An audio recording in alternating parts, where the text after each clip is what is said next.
Angelot.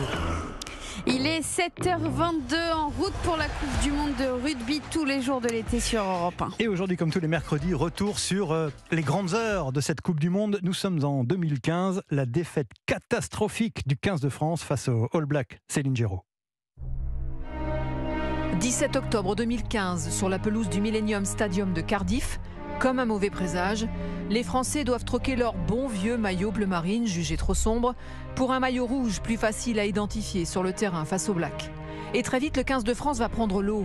10e minute, Frédéric Michalak se fait contrer sur un coup de pied. Aux commentaires pour Europe 1, le reporter Simon Rubin et le consultant Éric Blanc. Michalak à terre. Michalak à terre. Aïe, aïe, aïe, aïe, aïe. Il est blessé, il se tient, il est claqué. Oh là là là là, l'essai Black. Et le claquage de Michalak. C'est fini pour Michalak. Tragédie à Cardiff. La machine à broyer néo-zélandaise est en marche. Les Bleus sont en perdition et encaissent encore 3 essais. Mais Louis Picamol sauve l'honneur juste avant la pause, ramenant la France à 13 points. Essai pour l'équipe de France et le cri de rage de Louis Picamol. 36e minute de jeu. La France n'est pas morte. Picamol a marqué et la France va revenir à 24-13. Comme une éclaircie avant le naufrage, les Bleus ne marqueront plus un seul point dans ce match. Au retour des vestiaires, les Blacks remettent ça. 3 essais en 10 minutes avec l'ailier phénoménal Julian Savea. Un désastre. Et on se fait étriller, dévorer, écarteler. Oh, je compte plus. Là, on a tiré. 8e essai. Là, on a tiré le store, on a éteint la lumière et vivement que ça se termine parce que c'est un massacre.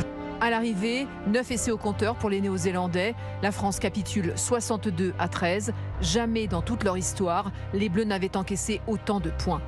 Éteignez les étoiles, éteignez tout ce soir, faites taire le vent, faites tout taire, parce que la France est humiliée et que la Nouvelle-Zélande a atteint un sommet et la France ce soir sort tête basse. Cette déroute collective en 2015 sonnera la fin d'un mandat famélique, celui du sélectionneur Philippe Saint-André, et le début d'une grande remise en question pour le rugby français. 15 jours plus tard, les Blacks, emmenés par Richie McCaw, décrocheront leur 3e sacre en Coupe du Monde en écrasant l'Australie en finale. Céline Géraud, en route pour la Coupe du Monde de rugby tous les matins à 7h22 sur Europe.